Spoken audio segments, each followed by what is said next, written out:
Cast is now starting. All attendees are in listen-only mode. Hello, friends. Welcome to this 35th webinar on the Secret Doctrine. This webinar will be available on makara.us under the subheading shown here. The Secret Doctrine, the Secret Teachings, and the Sacred Geometry webinars series are updated monthly on YouTube. Okay, we'll start by checking in on HPB's travels in India as described in Old Diary Lees. Last month we read about our duo's meeting with His Highness Gaikwar of Baroda. This month features an extraordinary entry from Colonel Olcott's diary, so extraordinary in fact that we'll take 2 sessions to cover it. So far, all the supernatural events we've read about have come through HPB. But this month, during a solo speaking tour in Ceylon, Colonel Henry S. Olcott suddenly found himself able to heal the physically infirm. In fact, it is in memory of the amazing account that we are about to read, as well as for being a tireless champion of Buddhism, that there is a Sri Lankan national holiday observed in Olcott's honor to this day. So this will be 3 slides. We'll get 3 readers for these. Okay, I'm going to set you up, Michael, if you'll start, and then Carrie, and then Karen, please, okay? Okay. An incident occurred on the 29th of August at China Garden, a quarter of Galway, which has become in Ceylon historic. A man named Cornelius Apu subscribed the sum of half a rupee, apologizing for the pettiness of the amount because of his having been totally paralyzed in one arm and partially in one leg for 8 years, and therefore unable to earn his livelihood by his trade. When this half-paralyzed man of Galway was speaking of his ailment, something seemed to say to me, "Here's your chance for the holy well." I had known all about mesmerism and mesmeric healing for 30 years, though I had never practiced them, save to make a few necessary experiments at the beginning. But now, moved by a feeling of sympathy, without which the healer has no healing power to radically cure, I made some passes over his arm and said I hoped he might feel the better for it. He came back in the morning, eager to worship me as something superhuman, so much better did he feel. I treated him again, and the next day and the next, reaching the point on the 4th day where he could whirl his bad arm around his head, open and shut his hand, and clutch and handle objects as well as ever. Within the next 4 days, he was able to sign his name with the cured hand to a statement of his case for publication, this being the first time in 9 years that he had held a pen. I had also been treating his side and leg, and in a day or 2 more he could jump with both feet, hop on the paralyzed one, kick equally high against the wall with both, and run freely. Thanks, Michael. Okay, new reader, please. Carrie? As a match to loose straw, the news spread throughout the town and district. Cornelius brought a paralyzed friend, whom I cured. Then others came, by 2s and 3s first, then by dozens, and within a week or so my house was besieged by sick persons, from dawn until late at night, all clamoring for the laying on of my hands. They grew so importunate that at last that I was at my wit's end how to dispose of them. Of course, with the rapid growth of confidence in myself, my magnetic power multiplied itself enormously. And what I had needed days to accomplish with a patient at the commencement could now be done within a half hour, The most disagreeable feature of the business was the selfish inconsiderateness of the crowd. They would besiege me in my bedroom before I was dressed, dog my every step, give me no time for meals, and keep pressing me no matter how tired and exhausted I might be. I have worked at them steadily 4 or 5 hours until I felt I had nothing more in me, then left them for a half hour while I bathed in the salt water of the harbour just back of the house, felt currents of fresh vitality entering and reinforcing my body, gone back and resumed the healing until by the middle of the afternoon I had had enough of it, and then had actually to drive the crowd out of the house. My rooms were on the upper story, 1 flight up, and most of the bad cases had to be carried up by friends and laid at my feet. I have had them completely paralyzed, with their arms and legs contracted, so that the man or woman was more like the gnarled root of a tree than anything else.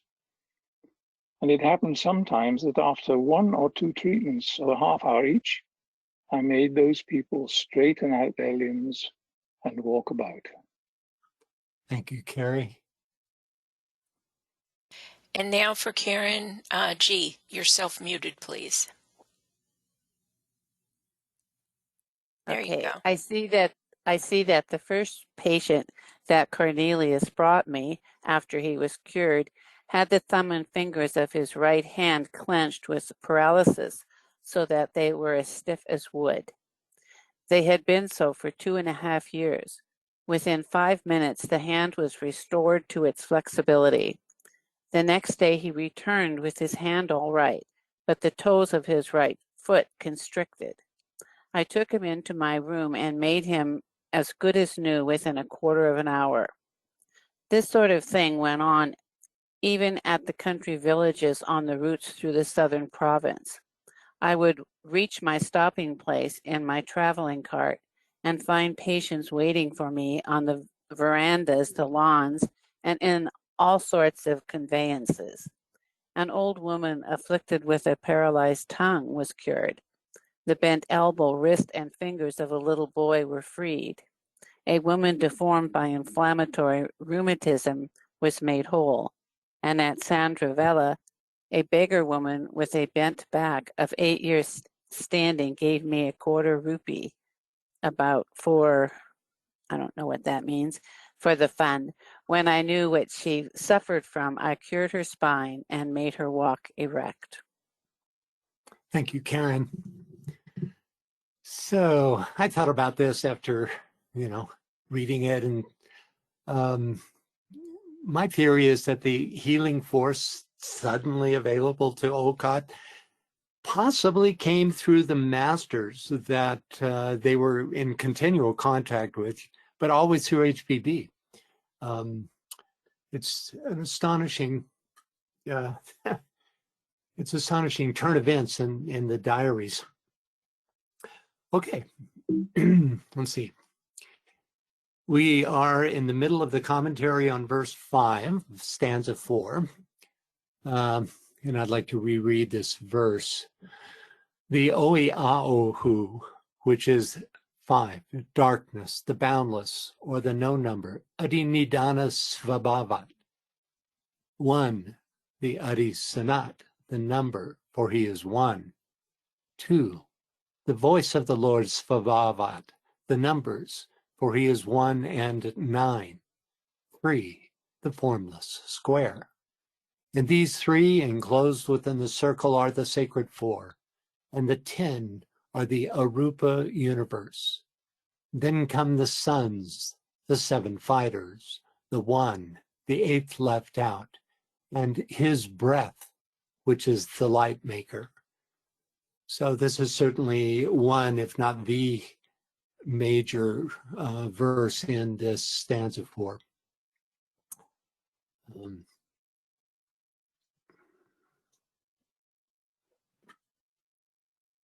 So,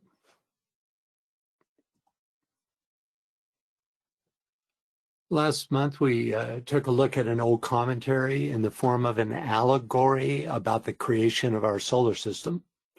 And I think it'd be worth rereading this. Could we get a reader for just starting in the middle of the page where it says "C" continued with the black print? Scott, can you read that for us, please? You're self-muted.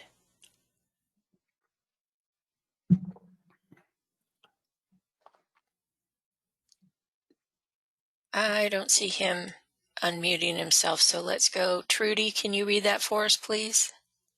Who? You. Oh, okay. The seven allow the mortals to see their dwellings, but show themselves only to the Arhats, says an old proverb. Their dwellings, standing there for planets. The ancient commentary gives an allegory and explains it. 8 houses were built by Mother, 8 houses for her 8 divine sons, 4 large and 4 small ones. 8 brilliant sons, according to their age and merits. Baal, Ilu, Martanda was not satisfied, so his house was the largest. He began to work, in brackets, as the huge elephants do. He breathed, drew into his stomach the vital airs of his brothers. He sought to devour them. The larger 4 were far away, far on the margin of their kingdom. They were not robbed, affected, and laughed. Do your worst, sir, you cannot reduce, they said, but the smaller wept. They complained to the mother. She exiled Baal-Ilu to the center of her kingdom, from where he could not move. Since then, he only watches and threatens. He pursues them, turning slowly around himself, they turning swiftly from him, and he allowed from afar the direction in which his brothers move on the path that encircles their houses. From that day he feeds on the sweat of the mother's body. He fills himself with her breath and refused. Therefore she rejected him. Thank you. Okay, so up in the middle of the verse it says, the larger 4 were far away, far on the margin of their kingdom, and she makes a footnote that that's the planetary system, and then towards the end it says, from afar the direction in which his brothers move on the path that encircles their houses, and the footnote is the sun rotates on its axis always in the same direction in which the planets revolve in their respective orbits, astronomy teaches us. Okay, so Martanda, our son, and the quote, 8th left out, was rejected by Mother Aditi, a personification of the universal substantive aspect, because, quote, he feeds on the sweat of the mother's body. He fills himself with her breath and refuse.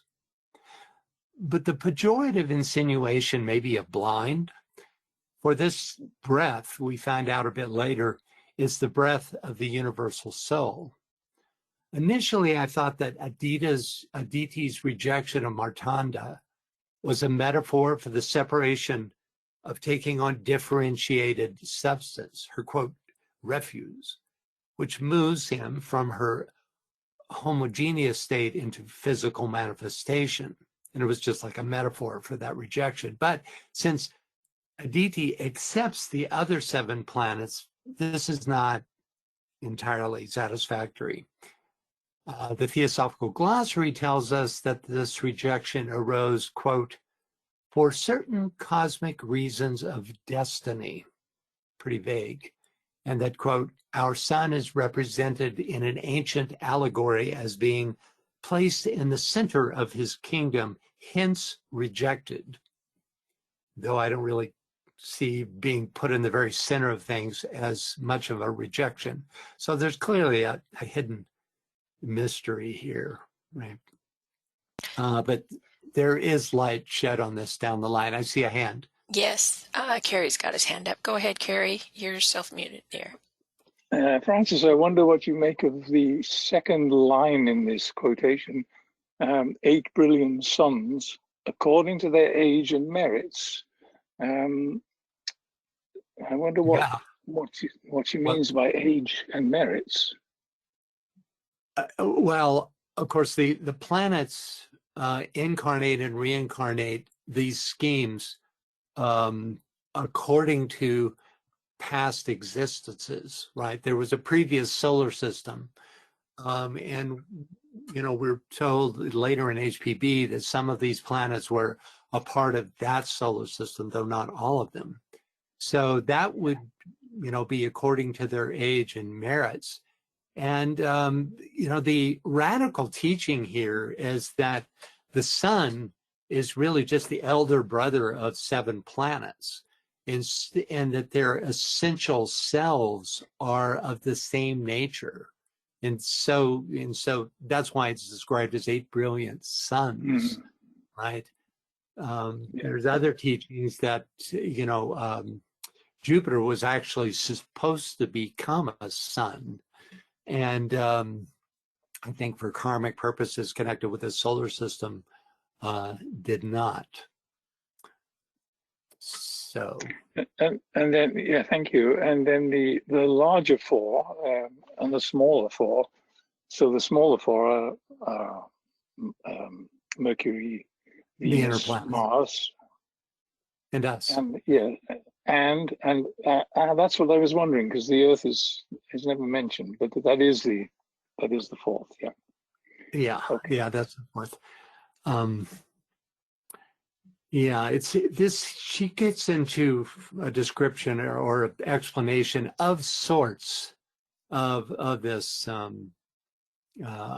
commentary in the next paragraph. We'll see what she says. Okay, so she says, yeah. Oh, I'm sorry. We've got a couple of more comments, and Scott's got his hand up. That's great. Too. So, great. Did you want to go ahead and say what you were going to say, or do you want me to? No, go ahead. Okay.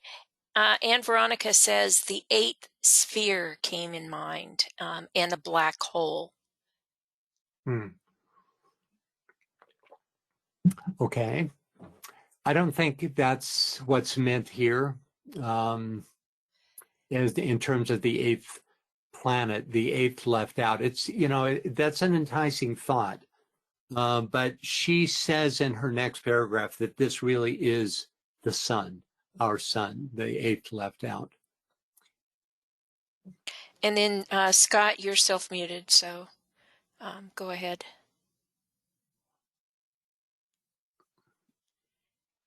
You're still self-muted. Are you having trouble with your?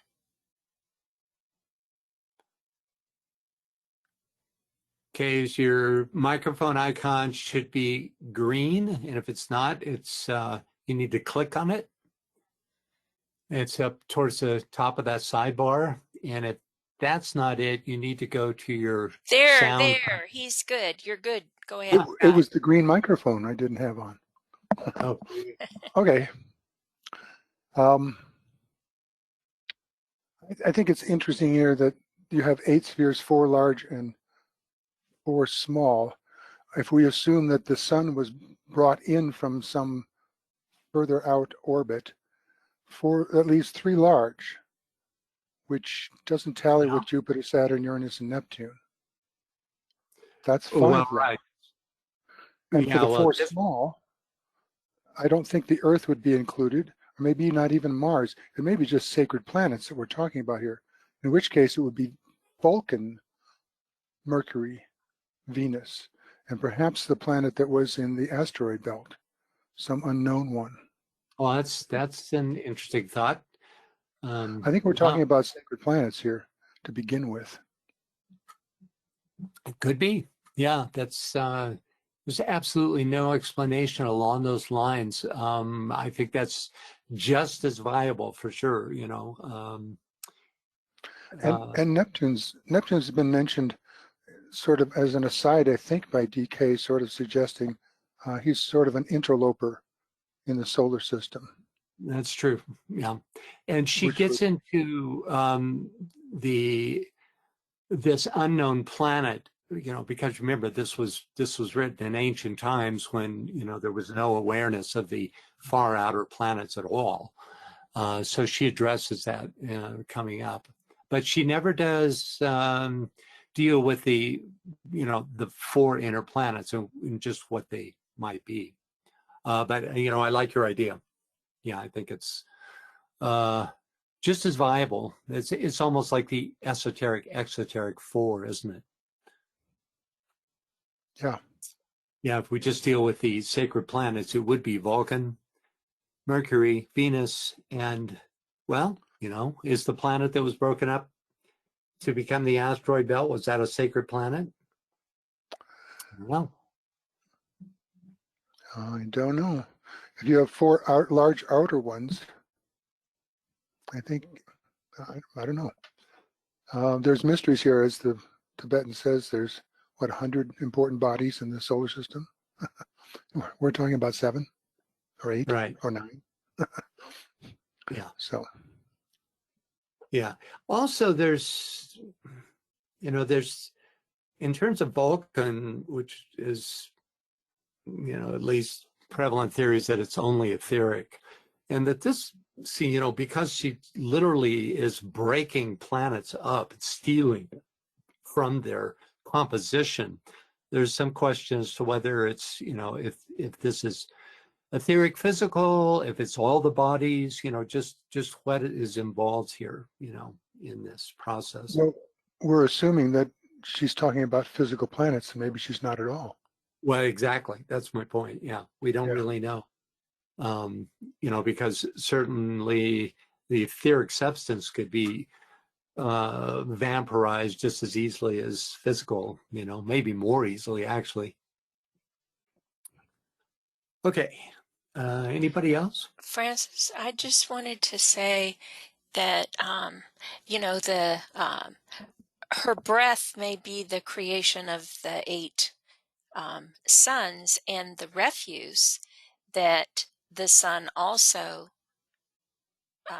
took could be the other things that we've got here in our solar system, like the asteroids in the asteroid belt, like the Kuiper belt objects, like the trans-Neptunians and the centaurs and the comets and the other things that interact Right. within, you know, I that was one of the things that just came to my mind, because there are so many of them. And, you know, and as Scott said, you know, DK talks about at least 100 other objects in our solar system that are vital and important. And, you know, some of these other things are too. Yeah. Yeah, the only thing you have to keep in mind is that he feeds on these things. So, you know, whatever you're considering to be the refuse, you have to keep that part of it in mind, right? Well, I was thinking that he traps it. You know, some of them die out in the sun, some of the comets and stuff, but he's trapped them within our solar system so they can't get out. Well, and In that many could be, you cases. know, it could be a metaphor for feeds, just the fact of the trapping, you know. And you could say that as it passes by the sun, some of that stuff is taken off. And so that is certainly is a feeding. So yeah, that's possible. Francis, Yeah, you may Michael. also want to consider feeding in terms of the 5th feeds off the 4th, referring to the kingdoms of nature, that type of feeding. Right, that's possible. Let's go forth and see what she says about this. I really glad that this is provoking so much interest. It's terrific to have these comments. So HPB says the 7 suns called the Aditya are cosmically or astronomically the 7 planets, and the sun being excluded from their number shows plainly that the Hindus may have known and in fact knew of a 7th planet. Let's see, where is this? I got thrown off here. Okay. Hang on a second, folks. I gotta find my place here.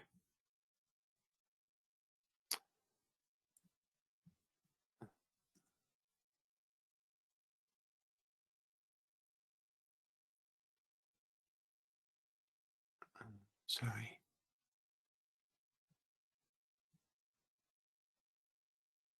Yeah, okay.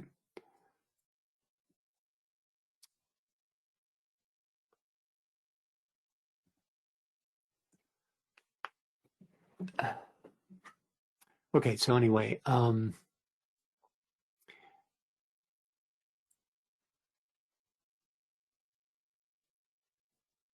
so the sun being excluded from their numbers shows plainly that the Hindus may have known and in fact knew of a 7th planet. That's true enough, but not an explanation for Martanda's cosmic destiny as hinted at in the Theosophical Glossary. Ramifications of this rejection are profound, but it's not particularly surprising that cosmic entities like our sun carry their own karma from incarnation to incarnation, and that karma might have resulted in the rejection described, though the actual nature of that rejection is, I would imagine, unfathomable to human consciousness.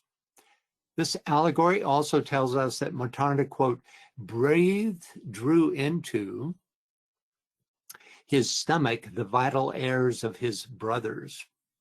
He sought to devour them, a process verified by modern astronomy, as this 2018 article from Discover magazine reveals, at least on a physical level. So could we get a reader from this? It's rather interesting. Yes, and Martha has her hand up. So Martha, can you read that and then, or ask your question and then read that? No, I'll read. Yeah, go ahead and ask your question first. No, go ahead and ask your question because it's going to be relevant to what was before. It's not really a question, it's an observation. Something about this feels very, very profound. And it occurred to me that understanding the difference between this is all in the context of numbers is sacred. And so we're being given a story that we might understand. And so it would occur to me the concept of mother who rejects is not an ultimate deed. It's often rejection. Mothers do reject for the sake of their children, that they'll grow and find their own place. And very interesting insight. Yeah. And that so that definitely we're talking about the interplay. It was just kind of thrilling to hear people who had more awareness and familiarity with this, with the sense of the cosmos, with the solar system, Right. Because it is closer to where the numbers are, not so much where the story is. So it was just, it's my thoughts aren't formed. I'm sorry, but right. There's an interesting idea about this this idea of rejection, because the dilemma comes in the fact that she rejects Martanda, who is the 8th left out, who is the sun, but she doesn't reject the other 7. So, like I said, I initially had this idea that the rejection was just a term for separation, or the fact that, they moved into diversification from that homogeneous state of Aditi, right? But it doesn't hold because she doesn't reject the 7. She just rejects the 1, right? But, your idea is interesting in that he had a different destiny, in a sense, than the 7 did. And so, that could play into that. and continues to live off her, you know, taking in her breath and her refuse. So the rejection, Go ahead. the rejection is a very limited rejection in a way. As you said, I think it's really important for the sake of the destiny of the planet, rather than necessarily hostility or Right. something. Yeah, I think exactly. Yeah, and you know, I have to tell you now, because it's we just in some way, you know, uninformed here, that later on in her commentary she says that this refuse is the breath of the soul, the breath of cosmic soul. So, you know, we're definitely, it's not a pejorative. It's, you know, it's not some evil substance. This, it's just that substance which takes Martanda into the form world. Scott, did you have a question or thought? Oops. No, Yes, there we go. There we go. Hello. Yeah. Okay. Playing with the buttons here. I think what comes to mind to me when I first saw this is thinking about it from the other end of the solar system. The mythology of Saturn, son of Uranus, swallowing his children. Yeah, definitely. Yeah, it's happening here. And remember that Saturn is, in fact, definitely a planet from the first solar system, being his color is green and his age and a synthesizing planet. Right. So there may be tie-in there as well. From the I Greek think there is. Roman In fact, mythology. she mentions him as a it's not the prototype of, but following the same pattern as what's going on here, right? But in reference to, you know, the mythology, because we don't have the evidence of, you know, of his children in the same way that we have the planetary evidence. Well, you could equate his children with the planets, and knowing that both Jupiter and Saturn surely will be sons soon. At that point, I don't know about Jupiter. Supposed to have been one, but at any rate, certainly on the path. And Saturn is on a different path of a third ray. Yeah, yeah. It's just the question would be whether it would have the scope, the size, you know, because he says literally that the sun is the firstborn. It's the Bali Lud is the firstborn, and this is in her later commentary, and that the suggestion, implication, I should say, is that he's not yet in the center of this, you know, cosmic cloud, you know, partially physical cosmic cloud, and in his sweeping around this original central sun. And of course, now I'm feeding on what I'm going to be saying later, but he, you know, he is doing all this destructive work with the other planets. So that's where it's at this point. But right. Anyway, thanks. I see what you're saying. Yeah. Okay. And Robert also has his hand up. So, okay. Martha, we'll Yes, get Rob. to you in a minute. Oh, this is wonderful. Robert, you're self-muted. If you want to, there you go. Okay. Reading this, and as you mentioned, you know, so much of this stuff is blinds and certainly obscure, but it looks to me like there might be a hint in that second sentence where it says 8 brilliant suns, S-U-N-S. I think it's possible, and just speculation, of course, according to the law of correspondence, to see that these houses are actually solar systems. And it can be read in that fashion, because DK always talks about the 7 solar systems. And yeah. Anyway, yeah, it's you know, the great thing about the Secret Doctrine, is that you never know for sure at what level she's talking about. Right. When we started this, by the way, we're starting our 4th year. So when we started this, I was completely of the thought that this was at the highest cosmic levels. You know, when you read the first couple of stanzas, and it wasn't really until we got into stanza 3 that it became more and more questionable that it was a cosmic orientation.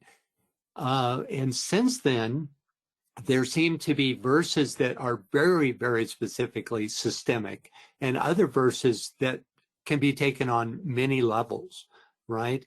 So, you know, the very fact that he says 8 brilliant suns, you know, it makes one question, you know, at which level this verse is being described. But there's, in her comments, she definitely pulls it into the system, and we'll be getting to those comments, you know, soon. Thanks for that observation, Robert. Anyone? And yes, and Veronica says, yes, I agree. That is why I said a black hole, the 7 solar systems. Mm-hmm. So she's agreeing. Well, with you know, Robert. the idea of the 8th. Yeah. The idea of the 8th left out, and the 8th sphere, and the black hole, you know, are all relevant. If it's on at a cosmic level, then you could see this in you know, many different forms. If it's systemic, and we find out, she, you know, that HPB tells us in her commentary that the 8th left out is our sun. So that's where this becomes systemic. But it's her commentary, you know. This stands alone. These stanzas and verses stand alone. Her commentary is just that, commentary on these verses. So, you know, you have to keep that in mind. But if you follow Robert's suggestion, then the mother's Alcyone, and that we're talking about the solar systems revolving around the star in the Pleiades. Alcyone is considered the center around which 7 solar systems revolve. That makes it cosmic, then, doesn't it? Well, yeah, but Aditi is very much the homogeneous substance that is called the Great Mother, from which all things emerge, all systems, all stars. Right. Okay. Mm-hmm. And there's going to be a local version of that, because this is the, you know, this entire process of the stanzas unfolding is the emergence from pralaya, right? The process of differentiation, right? And that's done through the blending of spirit and matter. And matter and its fundamental or noumenal stage is described as Aditi, which is a homogeneous, light-filled substance, right? And from that is drawn all systems, including our local solar system. Okay, Martha, would you read this? Let's go ahead. Astronomers have long theorized that newly formed stars can occasionally consume their planets, but until now, they have never observed such a feeding frenzy. This artist's concept illustrates the destruction of a young planet around a star, which can knock material directly into the star itself. Astronomers generally agree that planets form out of the massive disks of leftover debris that surround most newborn stars. As these disks of gas and dust orbit their stars, small clumps of material coalesce, ultimately growing larger and larger until they eventually reach planetary status.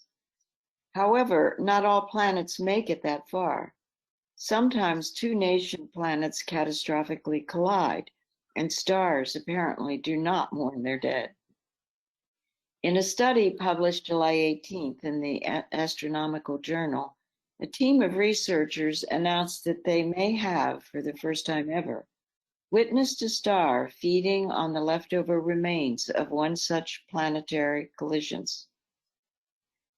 These novel observations not only show that a star can devour its own planets, but also bring astronomers one step closer to fully understanding how planets form, or in this case, are destroyed.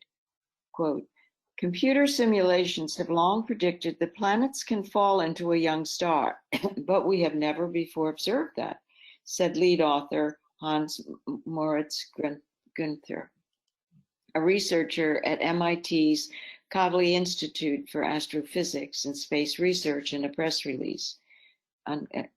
Quote, if our interpretation of the data is correct, this would be the first time that we directly observe a young star devouring a planet or planets, unquote, from Discover magazine, August 2018. So it's kind of an extraordinary affirmation of the, theosophic system. So let's continue our reading about the Francis. Deva Matri. Yeah. Okay, sorry. Anne Veronica added another comment. She said, I think you, and this is relative to the earlier discussion, I think you can read them on both levels. It does talk about no number. The black hole is on the other side of a white hole, which equals the light bearer, and it feeds off all that falls into its orbit. Yeah, there certainly is a relationship in that feeding quality. Thank you for that.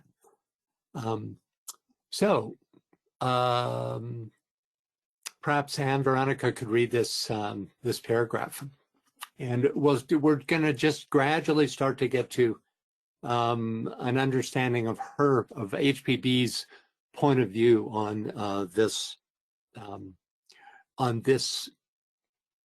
old commentary that has incited so much discussion today. So let's see what she says about this. Okay, Anne Veronica, you're self-muted, so you need to unmute yourself. There you go. Hello. Thus, Go ahead. hello. Thus, the rejected Son, being our Son, evidently, as shown above, the sons refer not only to our planets, but to the heavenly bodies in general. Himself only a reflection of the central spiritual Son, Sariya, is the prototype of all those bodies that evolved after him. In the Vedas, he is called Loka Kshasha, the eye of the world, our planetary world, and he is one of the three chief deities. He is called indifferently the son of Daios and of Aditi because no distinction is made with reference to or scope allowed for the esoteric meaning. Thus, he is depicted as drawn by 7 horses and by 1 horse with 7 heads, the former referring to his 7 planets, the later to the one common origin from the one cosmic element. This one element is called figuratively fire. The Vedas, i.e. Treya, Brahmana, or reading it right, Paul also teach that the fire verily is all the deities, Narada in Anukita. Thank you. So any thoughts or questions right off the top about this paragraph? The first statement, go ahead. Now, as I was reading, it came from our deities in the ancient, the 12 gods, with the Helios and his chariot with the 7 horses, giving the day and night. It only came to me as I was reading it, nothing special. Okay, we'll take a look at the 2 chariots in a moment, and the and the subtlety and the difference of their distinction. Thank you. So this first statement, the suns refer not only to our planets, but to the heavenly bodies in general, tells us that the suns is a generic term that presumably applies to stars and planets throughout the universe. But the statement himself, only a reflection of the central spiritual sun, Surya is the prototype of all those bodies that evolve after him, must refer to the planets in our system. Surya may be the physical, etheric prototype for the planets, but since he is a reflection, the causal source of this prototype is certainly the central spiritual sun. Here's the line of solar causality described. From Aditi to the central spiritual sun on the cosmic mental plane, of whom Surya is a reflection, and who is the, quote, prototype for all that follow, meaning the planets of our system. Not mentioned is the heart of the sun on the cosmic astral plane. Next, we have Surya, the physical sun, who is one of three chief Hindu deities, is the, quote, eye of our world, much like the eye of the equivalent Egyptian solar god Horus. DK says, students who care to carry the symbology a little further can connect this idea with the eye of Shiva, which sees and knows all and records all, as does the human eye in lesser degrees. Next, he is called indifferently the sons of Dzyan and of Aditi, because no distinction is made with reference to or scope allowed for the esoteric meaning. Let's take a look at the entry on the, I'm not sure if this is Dios or Dios or, just what. But anyway, could we get a reader for this description of this? Scott, can you read that for us, please? Give it a try. Dios, Sanskrit, Dayu, heaven, sky from div, day, brightness from the verbal root div, to shine.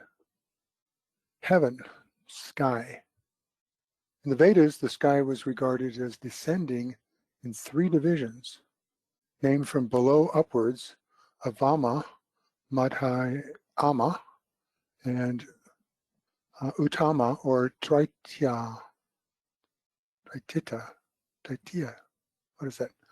The sun was, Tritiya, yeah, there we are. The sun was designated the father, Dayash Pita, the earth and mother, Vaya Prithivi. Prithivi. Yeah, Prithivi, yeah. And Usha's dawn, the daughter. The term stands for the unrevealed deity, or that which reveals itself only as light in the bright day, metaphorically. Okay, so we have two parts to this description.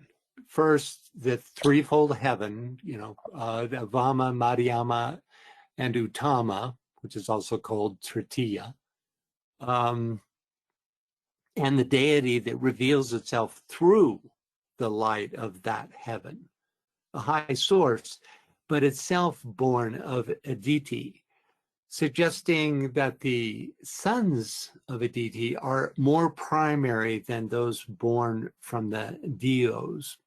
Okay, so one of the things that she's trying to bring forward here is that there's a kind of sloppiness in the description of the sons being born from one or the other, that the reference seems to be willy-nilly, and that in fact there's an importance in the difference between which these sons are born from, right?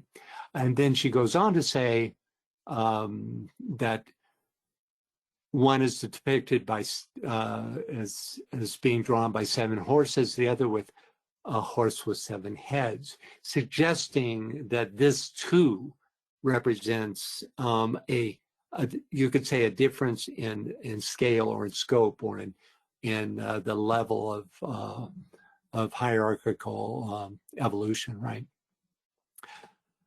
So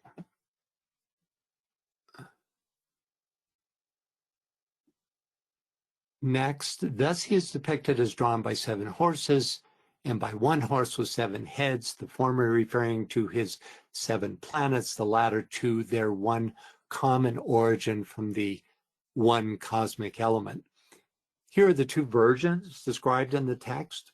The one on the left, which I think is the much more esoteric version, depicts 1 horse with 7 heads, all colored green, color of the one cosmic element. I would hypothesize from the last solar system, the color green being the color of the 3rd aspect. In my search, variations of the version with 7 horses, as depicted on the right, are much more common. Find many versions of that one, not very many at all of the one on the left. Horse coloring may signify the rays. The charioteer driving Surya is Aruna, named after the color of the rising sun. But I have to wonder if we're not actually being shown 2 octaves of the same solar deity. The physical sun is charioteer, and the central spiritual sun, who is as the source of his reflection. The Mahabharata, and that's, I think, underscored by this quote. The Mahabharata epic opens its chapter on Surya by naming him the eye of the universe, soul of all existence. I mean, doesn't that sound like more like the central spiritual sun than Surya? Origin of all life. Golas, Samkhayas, and yogis, and symbolism for freedom and spiritual emancipation.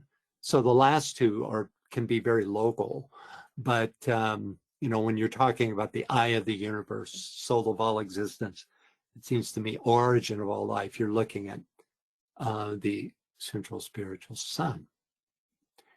See, next, the one element is called figuratively fire.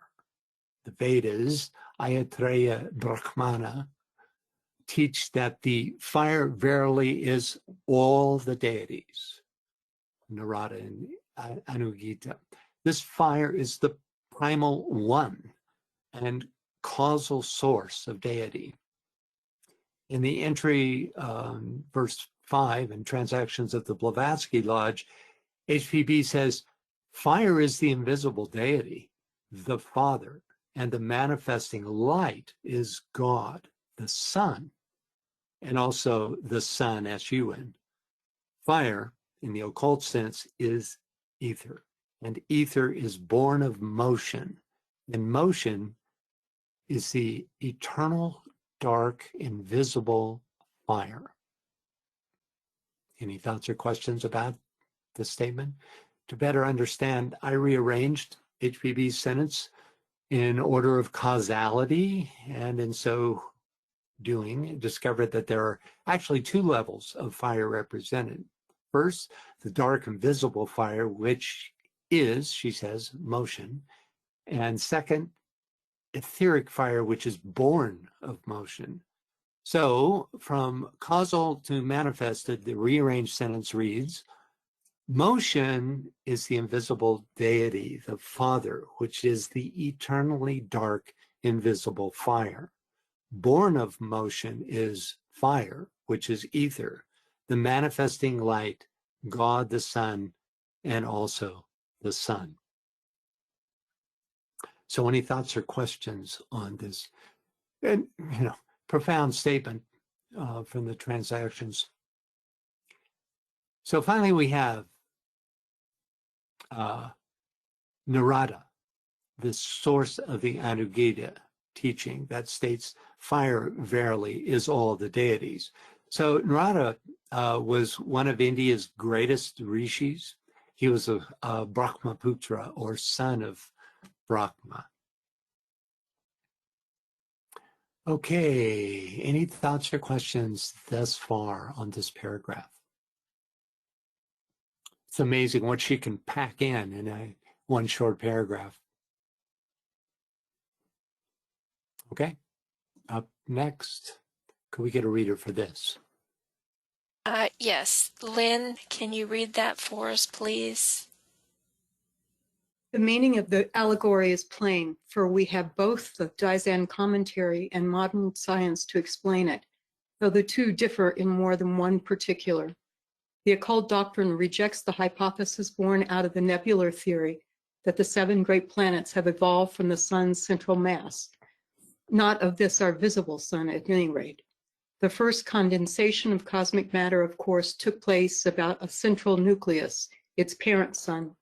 But our sun, it is taught, and merely detached itself earlier than all the others, as the rotating mass contracted and is their elder, bigger brother, therefore not their father. The 8 Adityas, the gods, are all formed from the eternal substance, commentary, matter, the mother, or the world stuff, which is both the 5th and the 6th cosmic principle. The Upadi, or basis of the universal soul, just as in man, the microcosm. Manas is the Upadi of Buddhi. So any thoughts or questions on this paragraph? Let's take a look at an excerpt from the Theosophical Glossary's entry on the nebular theory. Can we get a reader for this, please? Robert, can you read that for us, please? You're self-muted. There you go. Nebular theory. In the theosophic view, not only the galaxy itself is alive, an animate organism, but likewise each and every solar system comprised in it is likewise alive and therefore an organism. The term alive comprises mind or intelligence and spirit. Thus, not only is the sun alive because it is the body of a divinity, but likewise every one of the planets, excepting the moons in the solar system, is likewise an individual living entity of which only the grossest or physical globe is apparent to our vision. The solar system, therefore, is a composite unit formed of component individuals. The nebular hypothesis was mainly rejected by the masters and Blavatsky because of its typical materialistic and mechanical character. It is a fact that the solar system was originally formed from a vast nebula consolidating into the physical world from inner worlds, astral matter becoming physical matter, but guided by innate mind and life. And the various motions within the solar system arise from the innate vitality within it. Furthermore, although the planetary chains were originally born from this nebula, their respective lifetimes are far shorter than that of the solar system itself, so that these planetary chains have their many re-embodiments during the life period of the solar system. Comets, if they survive, are usually destined to become planetary bodies in the solar system in their turn, running their life period and then dying to reappear as comets again after long ages of rest in inner worlds. Thank you. Well read. So here's an artist's conception of the birth of our solar system, which is kind of cool. Though, you know, it comes from the scientific point of view. This statement makes a distinction between the parent sun,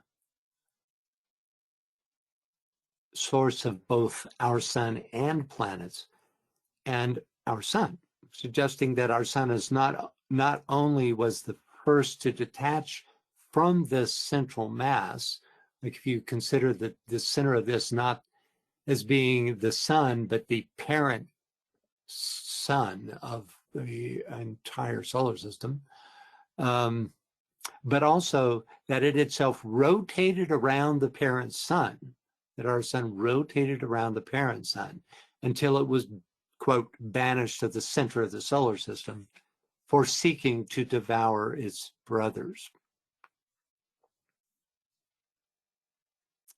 Next, the 8 Adityas, the gods, are all formed from the eternal substance, commentary matter, the mother, or the world stuff, which is both the fifth and sixth cosmic principle, the upadi, or basis of the universal soul, just as in man, the microcosm, manas, is the upadi of buddhi. A key thought here is the association between cometary matter and the mother. And so let's take a look at the Theosophical Glossary entry on comets. Can we get a reader, please? Yvonne, can you read that for us, please? You're self-muted. Comet.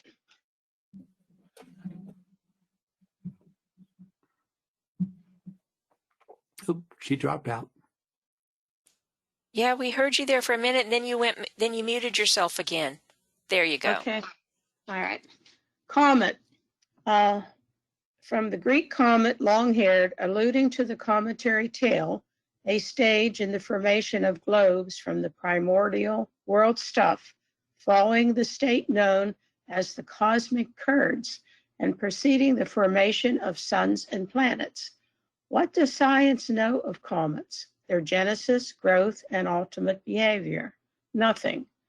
And what is there so impossible that a Daya center, a lump of cosmic protoplasm, homogeneous and latent when suddenly animated or fired up, should rush from its bed in space and whirl throughout the abysmal depths in order to strengthen its homogeneous organism by an accumulation and addition of differentiated elements? And why should not such a comet settle in life, live, and become an inhabited globe? From Secret Doctrine 1, page 204, they are called wanderers, and some of them become suns, other planets. Some become attracted to solar systems and pursue closed orbits because they are re-embodying planets. Others have not yet assumed periodic form. More are either broken up or absorbed by the influence of neighboring suns or globes.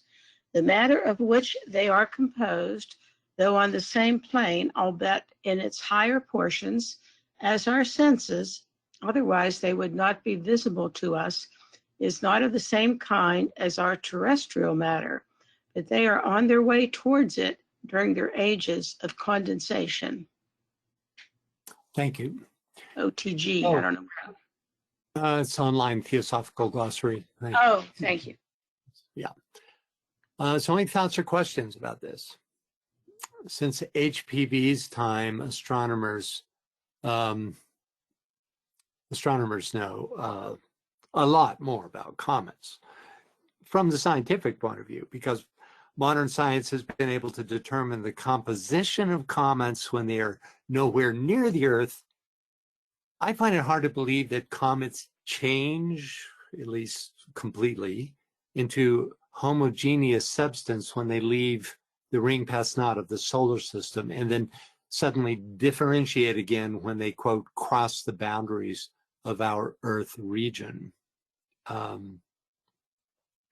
Unless this boundary crossing is from some homogeneous causal plane to the physical plane and back again, while leaving a physical counterpart to travel through space.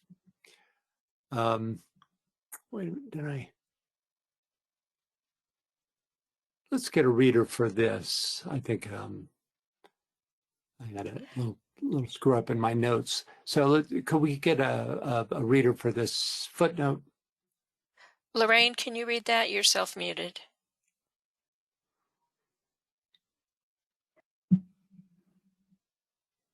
This essence of cometary matter, occult science teaches, is totally different from any of the chemical or physical characteristics with which modern science is acquainted. It is homogeneous in its primitive form beyond the solar systems and differentiates entirely once it crosses the boundaries of our Earth's region, vitiated by the atmospheres of the planets and the already compound matter of the interplanetary stuff, heterogeneous only in our manifested world. Okay, so that's what I was commenting on. Yeah, they knew nothing of comets in the 1880s, very little, that is, and we've learned now quite a bit. If Lorraine, would you go ahead and read this quote from space.com. The solid nucleus or core of a comet consists mostly of ice and dust coated with dark organic material, according to NASA, with the ice composed mainly of frozen water, but perhaps other frozen substances as well, such as ammonia, carbon dioxide, carbon monoxide, and methane. The nucleus may have a small rocky core. Thank you. So it's also difficult to see how, given their size, which is between 1 and 12 miles in diameter, comets could ever become stars or planets, unless they are seeds of planets or stars for some future solar system or some future incarnation. Any thoughts and questions on this? Yeah, Francis, I'm thinking in terms of future incarnations. You know, it's the same thing with the you know, the mineral becomes the vegetable becomes the animal becomes the Right. human, you know, it's the same thing there. And I think that has to do with Jupiter eventually becoming the sun sooner or later, depending on his wishes. And so that's what made sense to me when you were talking about this. Yeah. Yeah, I think it can only be, you know, reconciled, you know, the current science and 19th century theosophy could only be reconciled with the idea that it's of course, it's all taking place on the unseen realms, and that you're looking at the seed aspect of a future incarnation. And Robert, yes, Robert has his hand up. Go ahead, Robert. Is it possible to also think about this from the opposite direction, based on what we read earlier about the sun taking in the breath and the refuse of the mother? Perhaps this is the refuse, like a snack for the sun, for some reason that we don't understand. Well, yeah, except for what she specifically says about comets, right? Which would go back to the footnote here. Let's see. It is homogeneous in its primitive form beyond the solar system and differentiates once it crosses the boundaries of our Earth region, vitiated by the atmospheres of planets and the already compound matter of the interplanetary stuff. Heterogeneous only in our manifested world. So it's suggesting that that it's an illusory quality that we're seeing if we see it as heterogeneous, that it's ultimately illusory, you know, that it like penetrates into the veils of our heterogeneous reality and then goes back out of that, which, you know, I can accept that idea. But I also think because of modern science has actually measured its composition, that it also has a physical plane counterpart, you know. As to it being the refuse, it seems, you know, that is fed on by the sun. No, not the refuse that's fed on by the sun. Aspects of that which the sun fed upon, it seems a prime candidate, you know, in that every time that it approaches the sun and passes around in that close parabolic motion, that something is taken from it, you know, even if it's just some dust, you know, and ice, you know, before it refreezes and heads back out into the universe on its long parabolic orbit.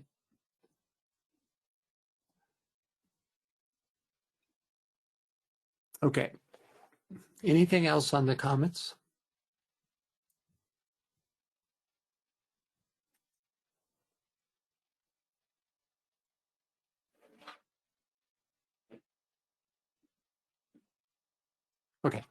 So as we know, the 8 Adityas are the planetary logi, plus their elder brother, the sun, which are formed from, quote, the eternal substance of the world's stuff. We can add that term to our growing list of names for the mother aspect. To get a better understanding of the relationship between Aditi and the sun, let's take a look at this passage from later in the Secret Doctrine. Can we get a reader, please? Yes. Malia, can you read that for us, please? You're self-muted. And then we have a question. Mm-hmm. Hasa is Aditi in the allegory, and the mother of Martanda, the sun, the Deva Matri, the mother of the gods. In the solar system, the sun is her booty and Vahan, the vehicle, hence the sixth principle. In cosmos, all the suns are the Kamarupa of Akasha, and so is ours. It is only when regarded as an individual entity in its own kingdom that Surya, the sun, is the seventh principle of the great body of matter. Any thoughts about this? It's a beautiful passage, and we can see that this, this rejection, because he fed on her refuge, didn't keep this, didn't keep the sun from becoming the Vahan, her booty and Vahan. Okay. And then Anne Veronica had a comment about our previous discussion. She says, well, it is also difficult to believe that a human being will eventually become a planet and a sun. But until that, what lies in between? Maybe taking one of the 7 paths, becoming a solar angel. Also leaving the solar system that is going past the ring past not. Well, it's a good point. If a human being can become a sun, certainly a comet can. So yeah, it's passage up through this infinite progression of becoming includes literally every atom of substance, is on that path. So yeah, your point is well taken. Okay, next, HPB introduces the 5th and 6th cosmic principles, which actually was referred to here, where the sun is considered the 6th principle. 5th principle, we're told in the footnote, is, quote, manas, the mind principle, or the human soul, which is the upadi, or vehicle for the 6th principle, which is buddhi, the divine soul. So you get this sense of how principles interrelate, one becoming a vehicle for the next, right? The Theosophical Glossary definition of the 6th principle gives us a bit more info on this idea. Could we get a reader, please? Michael, can you read that for us, please? 6th principle, buddhi in the ascending scale of the 7 human principles. Cosmically, Brahma is called the 6th principle, the 7th being Brahman. In the solar system, the sun, considered as the ruler of his own kingdom, is, because of his spiritual effulgence, the buddhi or 6th principle of that kingdom, being the son of Akasha, Aditi, Deva Matri, 3 names for the same cosmic generative principle. That the sun is the buddhi principle in his own kingdom does not interfere with the fact that all the suns together form the Kamarupa of the galaxy, or Milky Way. Thanks, Michael. So, we have a real different viewpoint here as to the nature of the solar, that solar being that is called our sun. The allegory It's like he's this bully that flies around the central sun and sucks up all the vitality of his brothers, right? And here we have this being as the Buddha of the solar system, you know, that is that relation of the Buddhic level to the rest of the solar system. So it's a strong contrast, right? And yet all the suns together are still the desire body of the galaxy or Milky Way, or, you know, to update it, the entire multiverse, right? Okay, yeah, any thoughts about this?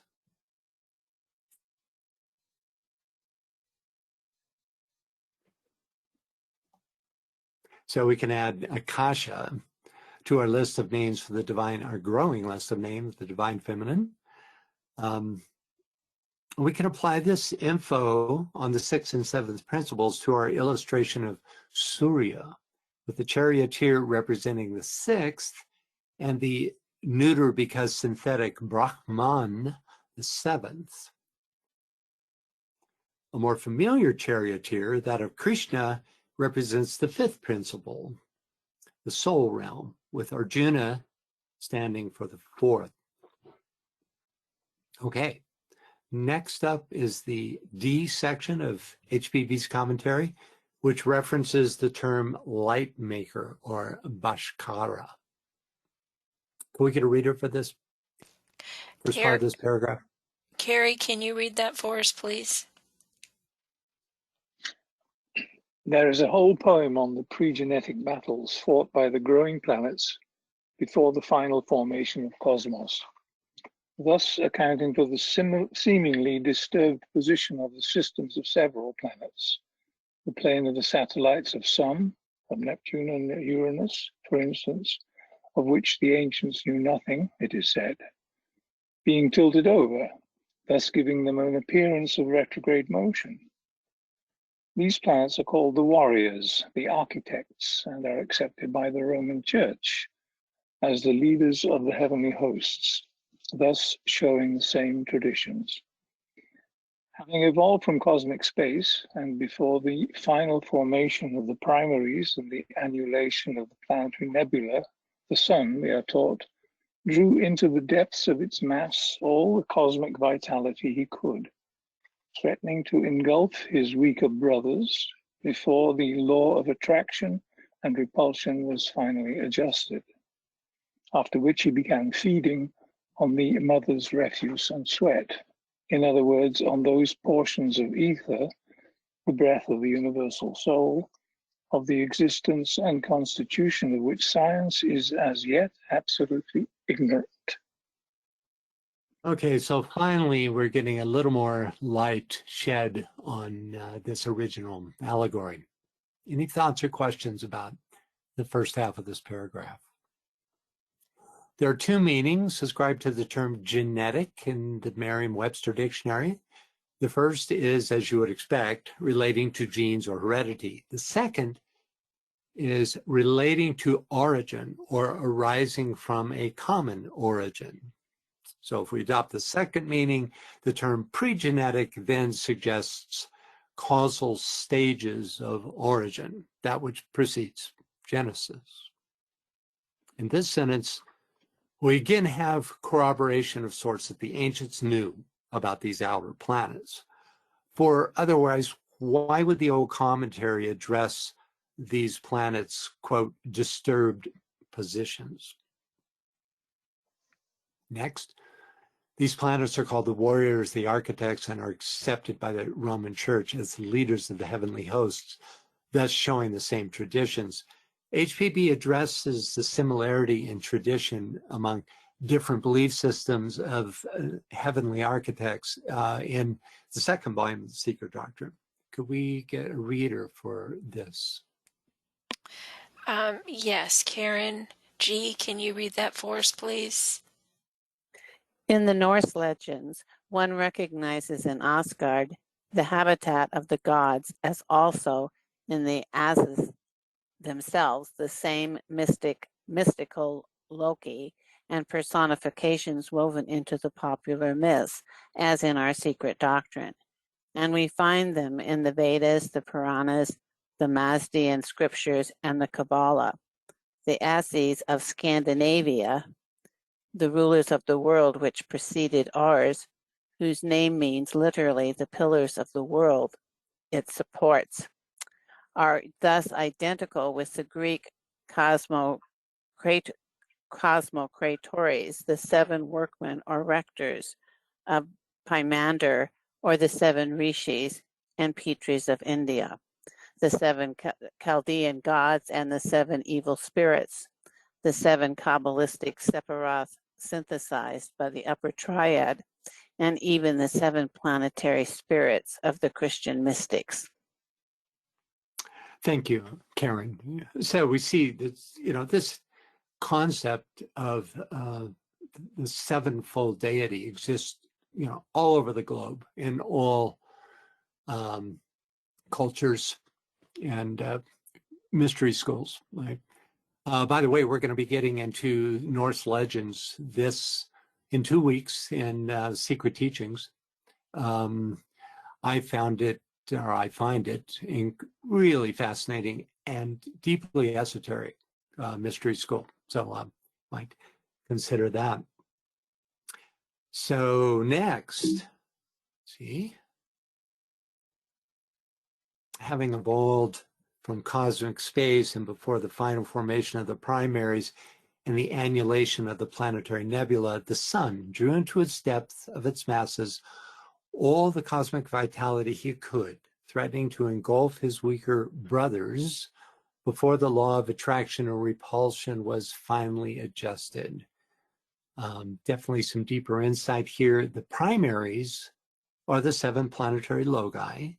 Annihilation means having rings marked with or formed of rings. In Transactions of the Blavatsky Lodge, students asked about the subject described in this section. Could we get a reader for this? It sheds quite a bit of light on what we've been looking at. Yes, but first, Malia, I would like you to read this after your question here, okay?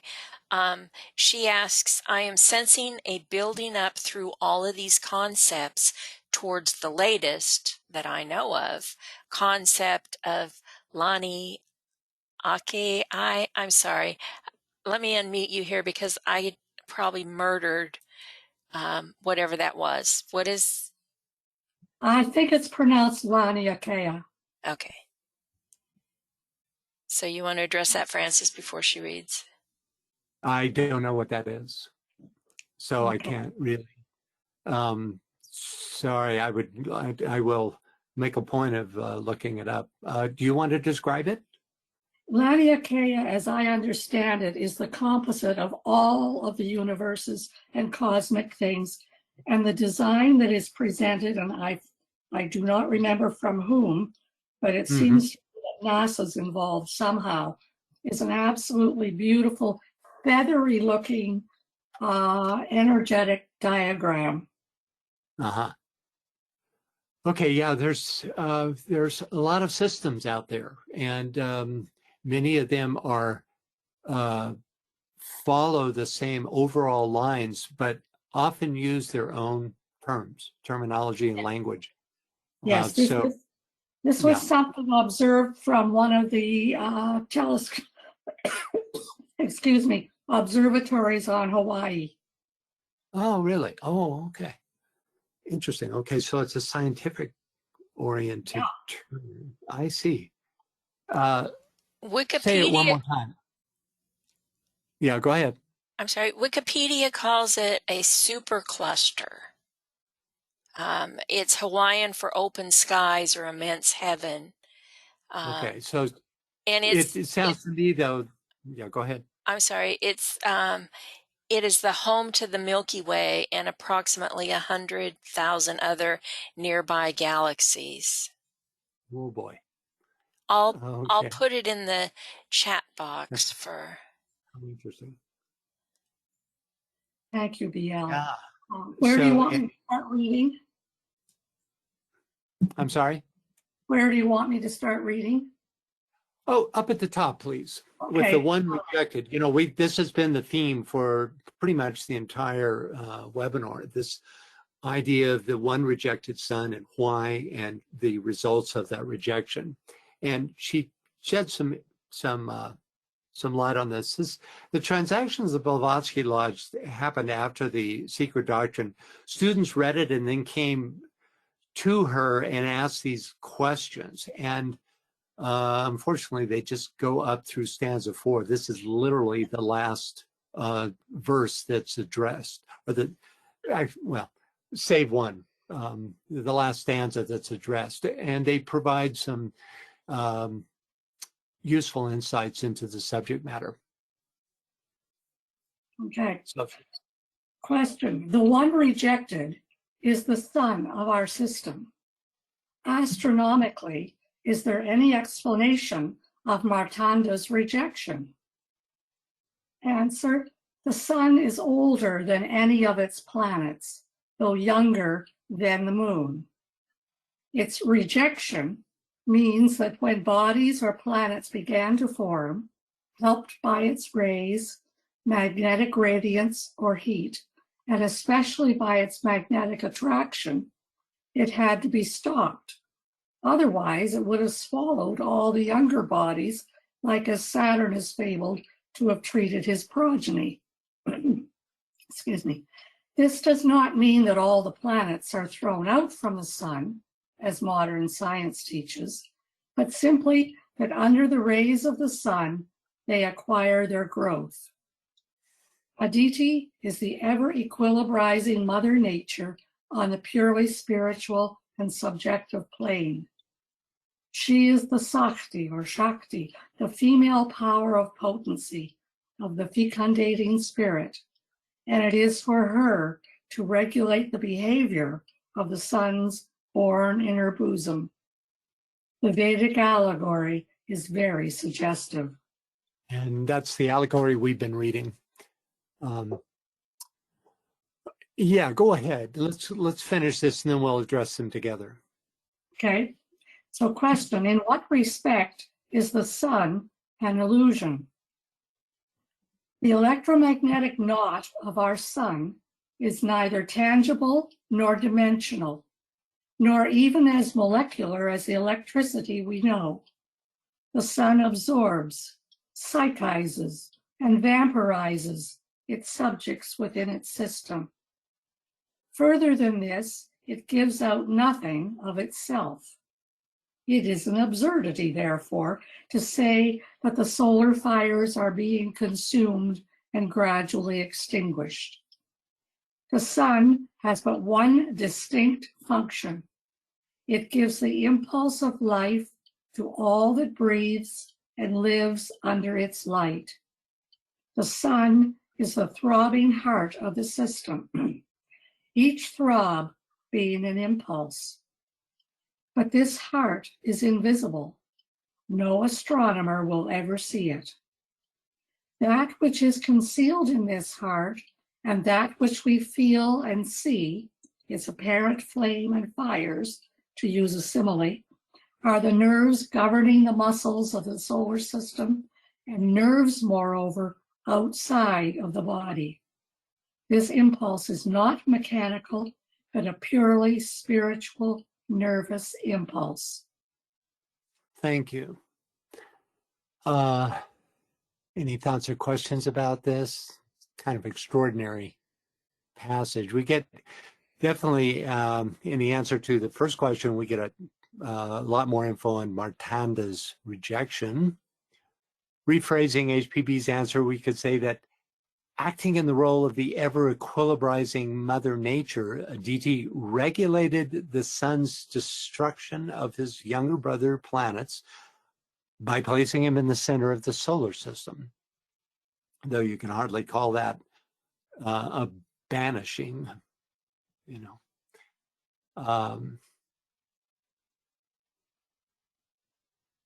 Yeah, any further thoughts about this? There's a lot of food for thought here.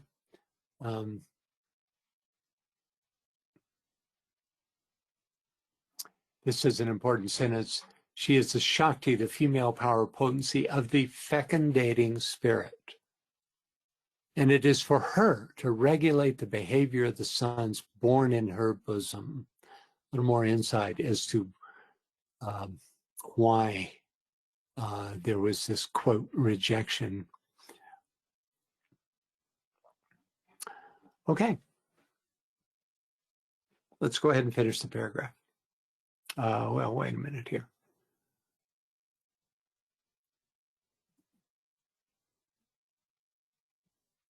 Yeah. Can we get a reader for this, please? Okay. Lynn, can you read that for us, please? You're self-muted.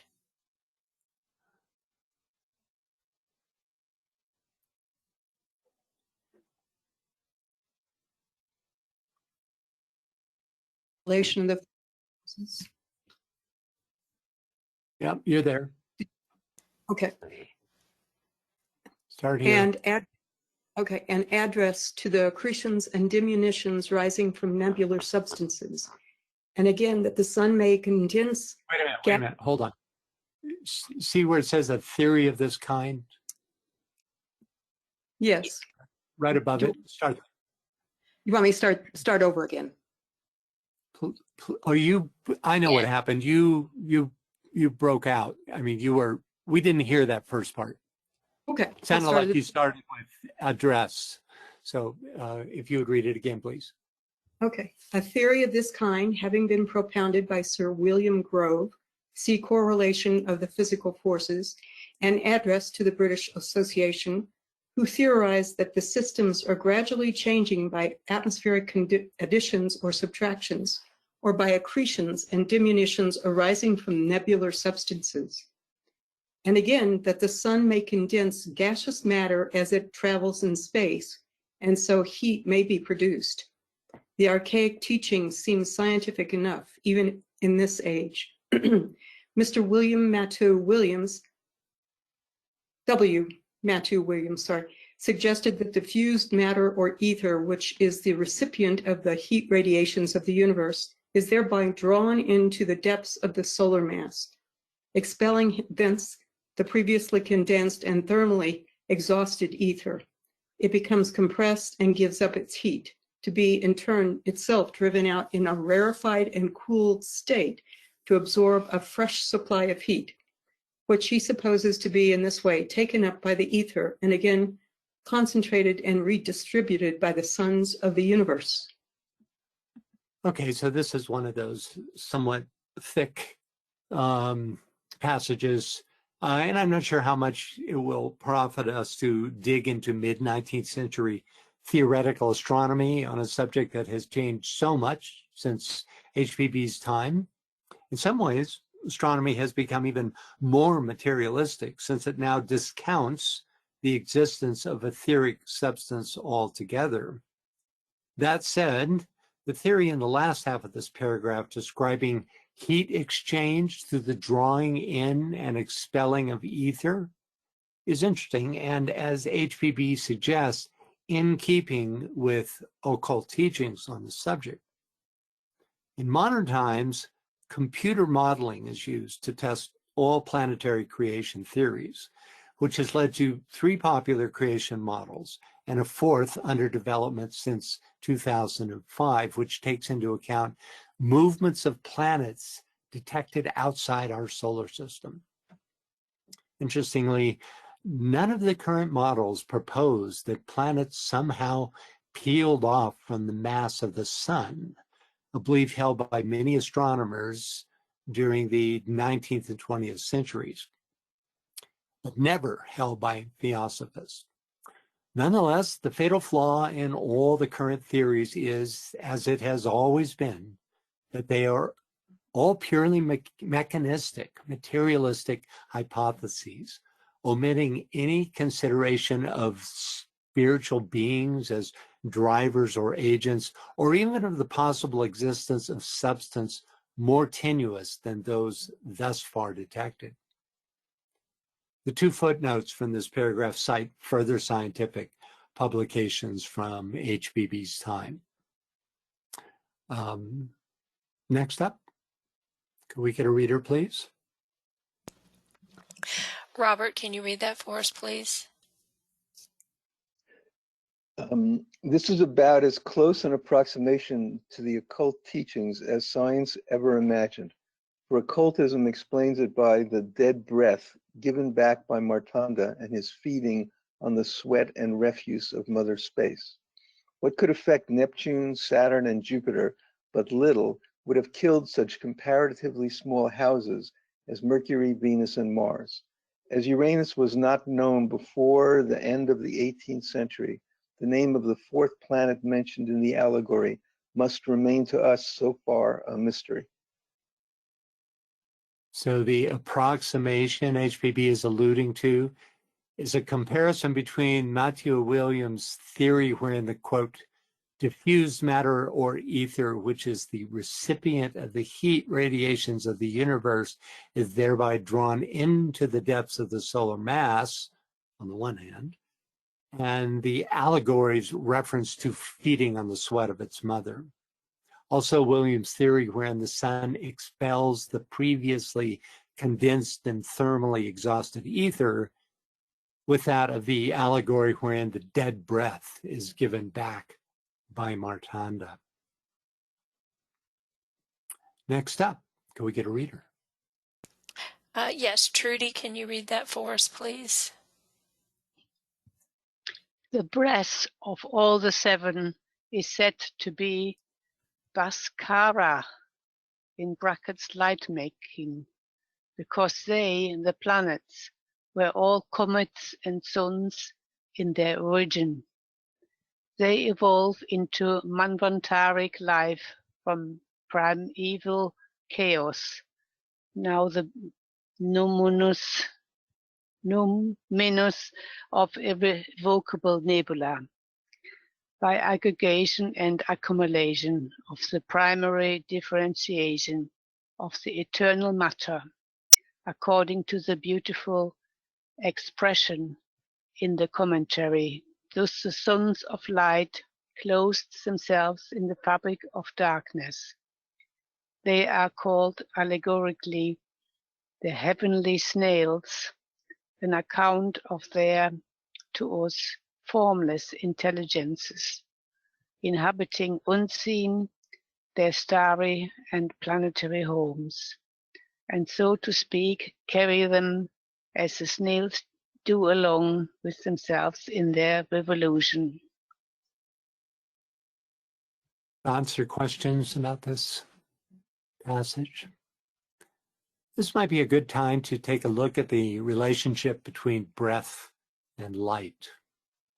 The term breath is much more comprehensive, especially as it applies on logoic levels, than we might at first think. For example, oya ohu, the logoic sevenfold word, is described in the Secret Doctrine as the evolution of the breath, thus tying breath to the sound that creates and sustains the universe.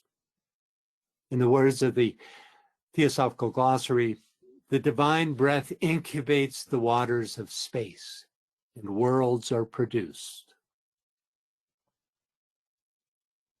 Breath also connotes cyclic activity, driven by the polarity of the creative out-breath and the destructive in-breath. As to light, all substance is ultimately a condensation of light. Thus, breath is light-making because it incubates space, coaxing the cosmic matrix into activity until, as stated in stanza 3, verse 2, darkness radiates light. Light drops one solitary ray into the waters, into the mother deep, which leads manifestation into the realm of substantive diversity by means of the breath, which is then differentiated through the seven-vowed logos. The darkness that precedes light is the primeval chaos described here, which we can add to our list of descriptions of the divine feminine. And while we're at it, we'll also add the mother deep from stanza 3, verse 2. Key in this next phrase, thus the sons of light clothe themselves in the fabric of darkness, is the noun fabric, which is the garment of light that springs from darkness, the quote, refulgent glory.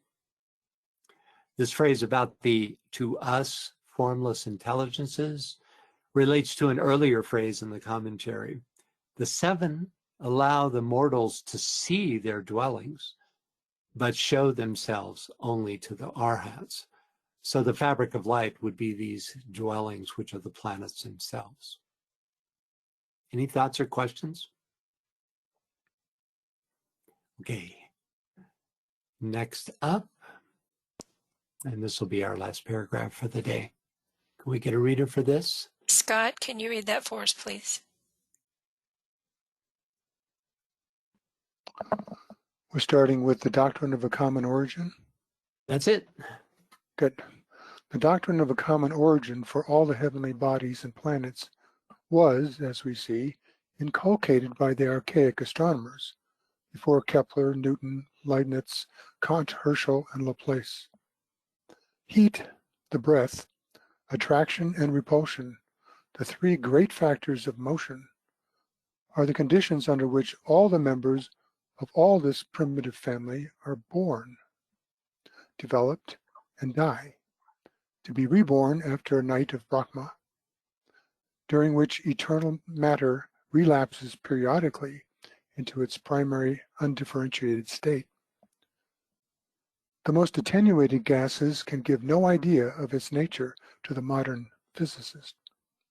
Centers of force at first, the invisible sparks of primordial atoms differentiate into molecules and become suns, passing gradually into objectivity, gaseous, radiant, cosmic, the one whirlwind or motion, finally giving the impulse to the form and the initial motion, regulated and sustained by the never-resting breaths, the Dzyan koans. Thank you. Any thoughts about this? The common origin is svabhavat, the 1 and 9 from the verse, for it takes spirit and noumenal matter to initiate manifestation, a fact recognized by archaic astronomers who were versed in the wisdom teachings. In her next statement, heat, the breath, attraction, and repulsion are the three great factors of motion.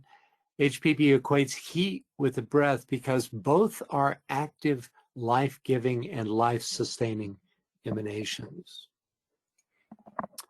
Let's take a look at the Theosophical Glossary entry on heat. Can we get a reader for this, please? Okay. Let's see who. Lorraine, can you read that for us, please? Yes, heat. In science, heat is a class of effects called thermal and diagnosed as vibratory affections of the particles of bodies. Theosophically, heat is a manifestation of one of seven forces emanating from the fount of cosmic life and manifesting itself by various effects on various planes. It is a form of one of the seven primordial conscious forces emanating from Anima Mundi, one of the seven sons of Fohat, or one of seven radicals, one aspect of universal motion. In other words, the emanation from a living entity expressing itself on our plane as heat. The forces of physics are manifestations of elementals, which themselves are manifestations of noumena on a still higher plane. Heat is both substantial and energetic in character, and we may speak of it as being actually a fluidic emanation from living bodies, although it is equally possible to produce heat in so-called inanimate matter because of the stirring up of the same fluid in these bodies by means of intelligence acting to that end. Thank you. So the Theosophical Glossary makes an important distinction between, quote, the emanations from a living entity expressing itself on our plane as heat, which is a, quote, fluidic emanation from living bodies, and simply physical plane heat, which is, quote, a manifestation of elementals. There's a lot in this, actually. Francis? So the second, third, yeah, go ahead. Sorry. Malia has a comment here. She says, I keep thinking of the Latin root of the words for breathing, respiration and inspiration, the connection of our breathing process to prana or ki. Interesting. Yeah.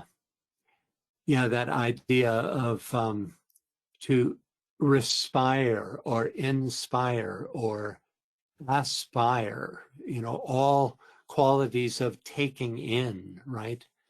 It expands the idea of what the breath can be. Thanks for that. And in fact, I think we'll pull the plug now, because the next gets into the second and third qualities of motion, which are attraction and repulsion. So we'll back up a bit and take on the three qualities, heat, attraction, and repulsion, next time. Well, thanks for hanging in there. Sometimes, she gets pretty thick, and we just have to do our best to try to unravel some of this difficult prose. But I appreciate the contributions and the dialogue. It's always makes the webinars much more interesting. So thank you for that. And as it's a great privilege for me to host these. So thanks for coming. And BL, could you give dates for next time? Sure. STOA, the Secret Teachings of All Ages, will be on 4 October. I'll be sending the announcement out shortly. And then the next Secret Doctrine will be on the 18th of October. So we hope to see you there. Okay, great. We'll see you all next time. Bye for now. Goodbye, everybody.